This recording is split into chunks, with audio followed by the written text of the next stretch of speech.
Isso aí, turminha que acompanha o canal. Vamos para mais uma aula de física. Esta aula ela tem como tema gráficos do movimento uniforme, um tema que geralmente é trabalhado em questões vestibulares e não é um tema difícil, mas você pode perder esse tipo de questão pelo fato de não saber interpretar os gráficos, visto que os vestibulares adoram colocar gráficos em suas questões. Então vamos lá, é simples.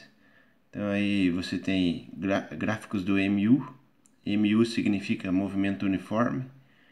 E como que você vai entender esses gráficos do movimento uniforme? Primeiro você tem que saber o conceito de movimento uniforme. O próprio nome já está dizendo. Ele vai ser uniforme. Para ser uniforme não deve ter variação de velocidade, ou seja, a velocidade é constante. É como se o carro não tivesse o pedal de acelerador.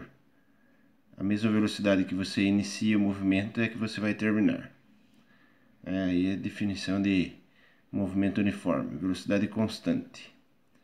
Vai chegar um momento aqui na física que nós vamos trabalhar movimento uniforme variado, e aí a gente tem que aprender um conceito sobre aceleração. Não é o momento agora. Então vamos lá. Como que você vai trabalhar os gráficos de movimento uniforme? Existem dois tipos de gráfico do movimento uniforme. É o gráfico que é espaço versus o tempo e gráfico de velocidade versus o tempo. Quando que você vai reconhecer que um é um e o outro é outro? Primeiro, você vai sempre observar a letra S na física significa espaço. O T significa tempo, minúsculo.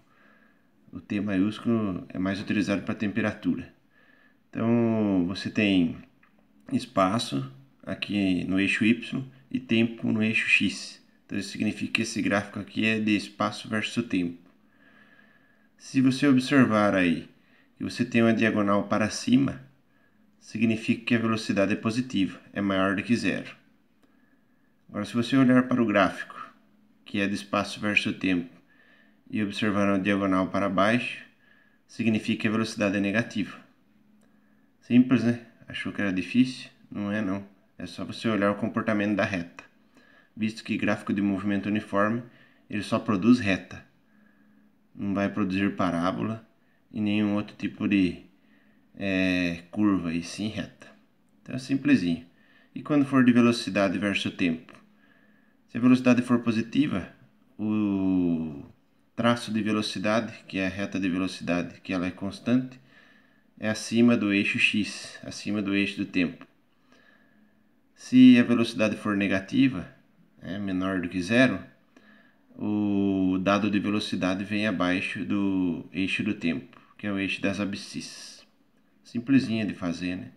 Agora eu vou dar um exemplo de como você pode utilizar isso aqui no dia a dia em questão de vestibular. Aí um exemplo bem fácil, bem característico e vai fazer com que você aprenda. Aí eu tenho uma tabelinha com os dados de espaço e ele cita que o espaço está em metros.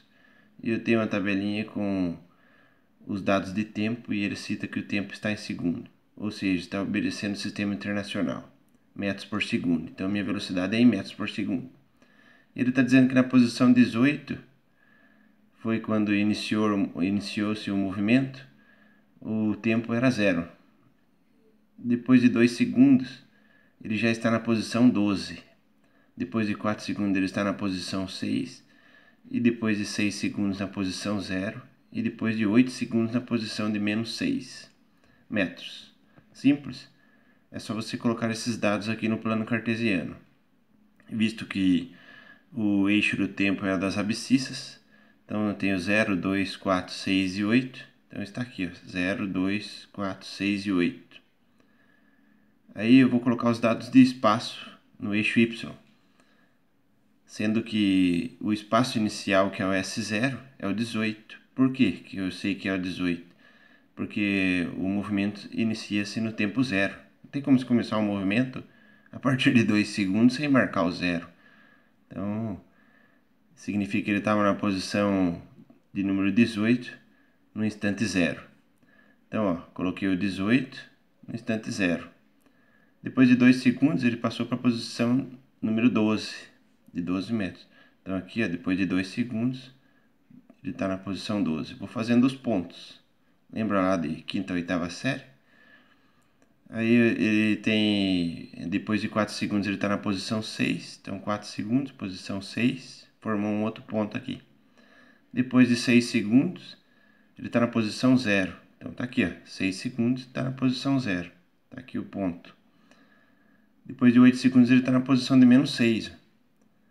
Então está aqui 8 segundos e o ponto está aqui, posição de menos 6. Se você olhar, eu formei uma reta. Só que essa reta aqui é uma diagonal para baixo. Então eu sei que a velocidade é negativa, é menor do que zero. Como que você vai lembrar? É só olhar aqui, ó. Foi explicado anteriormente. Formou aqui um gráfico que tem esse sentido. Se tivesse uma reta para cima, aí a velocidade ia ser positiva. E como que você chega no dado de velocidade? Para quem lembra, a velocidade é ΔS sobre ΔT. Variação do espaço sobre variação do tempo.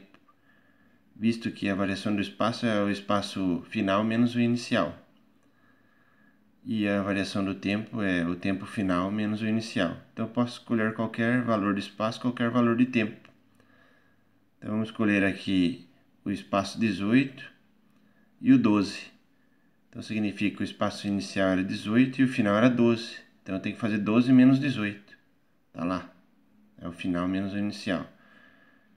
Quando ele estava em 18, o tempo era 0. Quando ele estava em 12, o tempo era 2. Então eu faço 2 menos 0. 2 menos 0. É T1, é T2 menos T1. O tempo final menos o tempo inicial. Então fica 18 menos 12 menos 18 dá menos 6. Conserva o sinal do maior. Dividido por 2 dá menos 3. Menos 3 o quê? Metros por segundo. Então significa que a velocidade é negativa, é de menos 3 metros por segundo. Então significa que o movimento aqui é retrógrado. E como você vai passar esse dado para o gráfico de velocidade versus tempo? É só você fazer um traço e indicando que de 0 a 8 segundos a velocidade dele foi constante e foi de menos 3. Simples de fazer, né? Espero que você tenha entendido. Até a próxima aula.